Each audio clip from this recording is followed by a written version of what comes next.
સમાચાર સવારમાં આપનું સ્વાગત છે। તાજના તાજા અને મહત્વપૂર્ણ સમાચારો પર એક નજર કરીએ તે પહેલા ચેનલને સબસ્ક્રાઇબ કરી લો।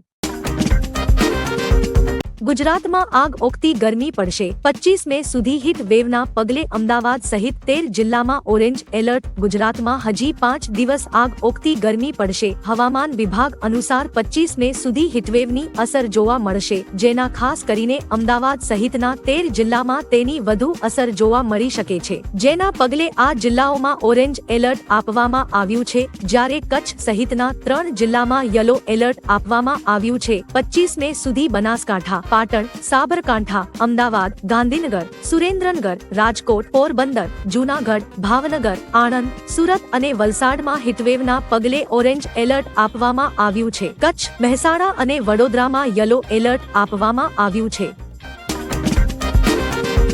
અંબાલાલ પટેલની આગાહી, ગરમી અને જૂન મહિનામાં વરસાદ અંગે કરી મોટી વાત। છેલ્લા કેટલાક દિવસોથી રાજ્યમાં કાળઝાળ ગરમી પડી રહી છે, જેને લીધે મોટાભાગના લોકો ઘરની બહાર નીકળવાનું પણ ટાળી રહ્યા છે। ત્યારે આગ ઝરતી ગરમીમાંથી આગામી 4 દિવસ પછી લોકોને રાહત મળશે એવું અંબાલાલ પટેલે આગાહી કરતા જણાવ્યું છે। 26મી મે થી 4 જૂન વચ્ચે રોહિણી નક્ષત્રનો વરસાદ થવાનો શક્યતા રહેશે। આ પ્રિમોન્સૂન એક્ટિવિટી આંધી વંટોળ સાથે રહેવાની શક્યતા રહેશે। આ ઉપરાંત ચોમાસું વહેલું આવવાની શક્યતા રહેશે। તારીખ 7 થી 14 જૂનમાં મૃગશીર્ષ નક્ષત્રમાં ગાજવીજ સાથે વરસાદ થવાની શક્યતા રહેશે। તારીખ 14 થી 28માં આંધી વંટોળ અને તેજ ગતિના પવન સાથે વરસાદ થવાની શક્યતા રહેશે। જુલાઈ અને ઓગસ્ટમાં સારો વરસાદ થશે।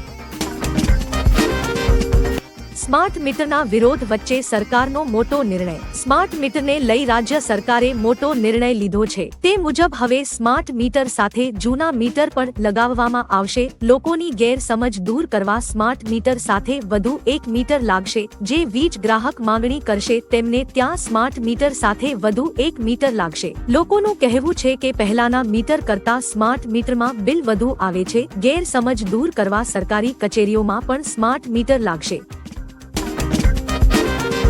તળાવમાં 5 બાળકી ડૂબી જતા 4ના મોત। ભાવનગરના બોર તળાવમાં 5 બાળકીઓ ડૂબી હોવાની ઘટના બની છે, જેમાં તળાવની નજીક રહેતી દીકરીઓ કપડાં ધોવા તળાવમાં ગઈ હતી। એક દીકરી ડૂબતા બીજી બચાવવા પડી, એમ કુલ 5 દીકરીઓ ડૂબી હતી। સ્થાનિકોએ તમામ દીકરીઓને બહાર નીકાળી 108 મારફતે સારવાર અર્થે હોસ્પિટલ ખસેડી હતી। અહીં ફરજ પરના તબીબે 4 દીકરીઓના મૃત જાહેર કરી હતી। એક દીકરી હાલમાં સારવાર હેઠળ છે। ઘટનાને લઈ પરિવારમાં ઘેરો શોક છવાઈ ગયો છે। ચોમાસામાં સંભવિત કુદરતી આપત્તિને પહોંચી વળવા તંત્ર સજ્જ। એનડીઆરએફની 15 અને એસડીઆરએફની 11 કંપની તૈયાર। હવામાન વિભાગની આગાહી પ્રમાણે 19 થી 30 જૂન વચ્ચે ગુજરાતમાં ચોમાસાનું આગમન થઈ જશે। ગુજરાતમાં ચોમાસા દરમિયાન કોઈપણ પ્રકારની જાનહાનિ ના થાય તે માટે વહીવટી તંત્ર અત્યારથી સજ્જ થઈ ચૂક્યું છે। સંભવિત પરિસ્થિતિને પહોંચી વળવા માટે રાજ્યમાં એનડીઆરએફની 15 તેમજ એસડીઆરએફની 11 ટીમો ઉપલબ્ધ રહેશે, જેને જરૂરિયાત પ્રમાણે તહેનાત કરી શકાશે। આ ટીમો પૂરતી બોટ, લાઈફ જેકેટ તથા અદ્યતન કમ્યુનિકેશનની સુવિધાઓથી સજ્જ હશે।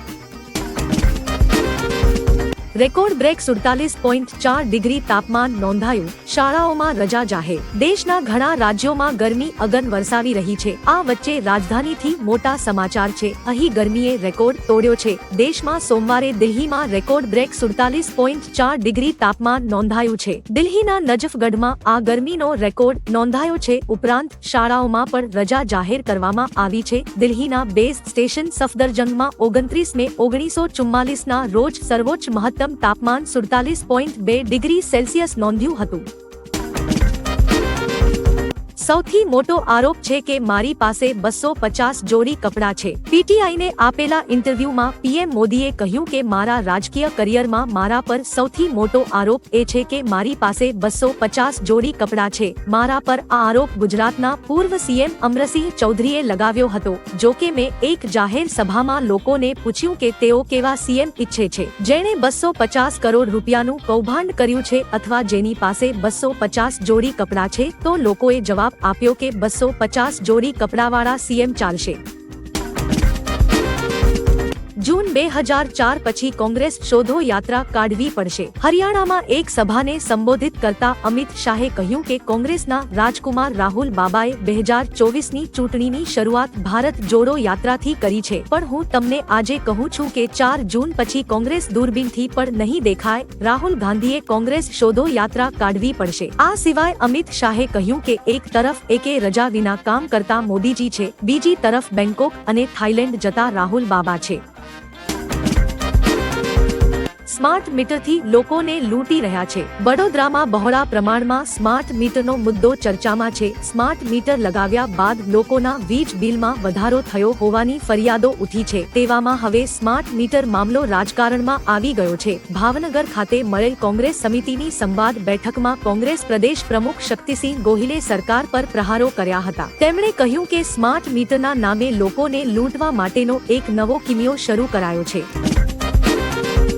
22 મેના રોજ બંગાળની ખાડીમાં દબાણ સર્જાવાની સંભાવના. ગુજરાતમાં આ તારીખે પડી શકે છે ભારે વરસાદ. હાલમાં હવામાન વિભાગના જણાવ્યા પ્રમાણે આગામી 22 મેના રોજ દક્ષિણ પશ્ચિમ બંગાળની ખાડીમાં દબાણ સર્જાવાની સંભાવના છે. તે 24 તારીખે આસપાસ બંગાળની ખાડીના મધ્ય ભાગોમાં શરૂઆતમાં ઉત્તર પૂર્વ તરફ આગળ વધવાની અને મધ્યમાં કેન્દ્રિત થવાની સંભાવના છે. હવામાન એક્સપર્ટ્સના જણાવ્યા પ્રમાણે આગામી 23 થી 27 મે સુધીમાં બંગાળની ખાડીમાં સર્જાયેલ આ ચક્રવાતની અસર ગુજરાત અને મહારાષ્ટ્રમાં પણ જોવા મળી શકે છે. આ સાથે જ મુંબઈ નોકાસ્ટના જણાવ્યા પ્રમાણે આગામી 28 મેની આસપાસ ગુજરાત અને મુંબઈમાં ભારે વરસાદની સંભાવના છે. હાલમાં દક્ષિણ અરેબિયન સમુદ્ર, મન્નરનો અખાત, કોમોરિન વિસ્તાર, માલદીવ્સ અને લક્ષદ્વીપ ટાપુઓના વિસ્તાર પર ખૂબ જ તીવ્ર સંવહન સાથે તૂટેલા નીચા અને મધ્યમ વાદળો છવાયેલા છે.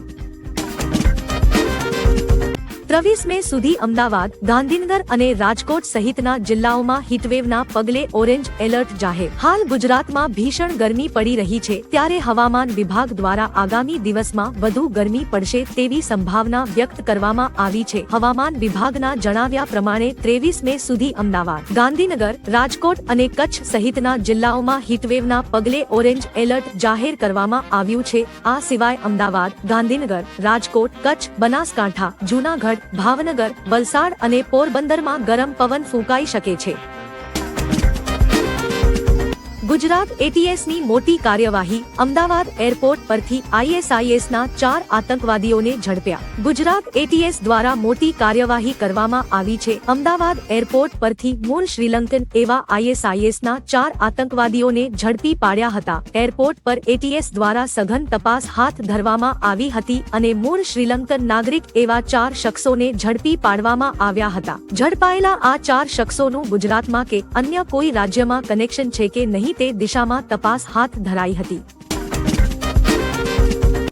ઈરાન હેલિકોપ્ટર ક્રેશમાં રાષ્ટ્રપતિ સહિત 9ના મોત. ઈરાનના રાષ્ટ્રપતિ ઇબ્રાહિમ રઈસીના કાફલાનું હેલિકોપ્ટર ક્રેશ થયું હતું. 17 કલાક બાદ તેમના હેલિકોપ્ટરનો કાટમાળ એક ટેકરી પરથી મળી આવ્યો હતો. હેલિકોપ્ટર દુર્ઘટનામાં ઈરાનના રાષ્ટ્રપતિ ઇબ્રાહિમ રઈસી અને તેમના વિદેશ મંત્રી સહિત 9 લોકોના મોત થયાના સમાચાર મળી રહ્યા છે. ખરાબ હવામાનમાં પર્વતીય વિસ્તારને પાર કરતી વખતે હેલિકોપ્ટર ક્રેશ થયું હતું. ઈરાનના રાષ્ટ્રપતિના અવસાનનું દુઃખ વ્યક્ત કરતા પીએમ નરેન્દ્રભાઈ મોદીએ તેમને ભાવપૂર્ણ શ્રદ્ધાંજલિ આપી હતી.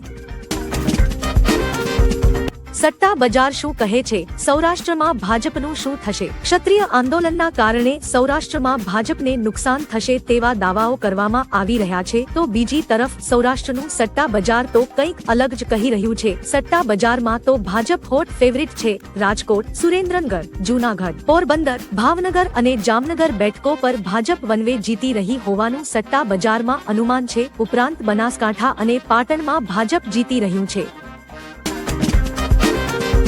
ગુજરાતમાં કોંગ્રેસને મળશે આટલી સીટો. લોકસભાની ચૂંટણીનું મતદાન ગુજરાતમાં યોજાયા બાદ ભાવનગર ખાતે પ્રદેશ અધ્યક્ષ શક્તિસિંહ ગોહિલની હાજરીમાં સંવાદ બેઠક યોજાઈ હતી. આ બેઠકમાં કોંગ્રેસના અનેક કાર્યકરો અને આગેવાનોએ હાજરી આપી હતી. ગુજરાતમાં કોંગ્રેસે ઇન્ડિયા ગઠબંધન હેઠળ ચૂંટણી લડી છે, જેને લઈ ગોહિલે એવી આશા વ્યક્ત કરી છે કે ગુજરાતમાં કોંગ્રેસના ફાળે 4 કે તેથી વધુ બેઠકો આવશે. બંગાળની ખાડીમાં સર્જાઈ રહેલ ચક્રવાત 23 થી 27 મે વચ્ચે ઓડિશા, મહારાષ્ટ્ર સહિત ગુજરાતમાં પણ ત્રાટકે તેવી શક્યતા. હાલમાં જ બંગાળની ખાડીમાં સર્જાયેલું તીવ્ર ચક્રવાત 23 મે થી 27 મે વચ્ચે ઓડિશા, મહારાષ્ટ્ર અને ગુજરાતમાં પણ ત્રાટકે તેવી શક્યતા છે. મુંબઈ નોકાસ્ટના જણાવ્યા પ્રમાણે આગામી 28 મેની આસપાસ ગુજરાત અને મુંબઈમાં ભારે વરસાદની સંભાવના છે. હાલમાં ચક્રવાત તીવ્ર બની રહ્યું છે અને પશ્ચિમ તરફ આગળ વધતા પહેલા પૂર્વી કિનારે લેન્ડફોલ કરે તેવી શક્યતા છે, જે દેશના વ્યાપક વિસ્તારને અસર કરશે. જો કે ભારતીય હવામાન વિભાગ દ્વારા હજુ સુધી ચક્રવાત અંગે કોઈ જાહેરાત કરવામાં આવી નથી.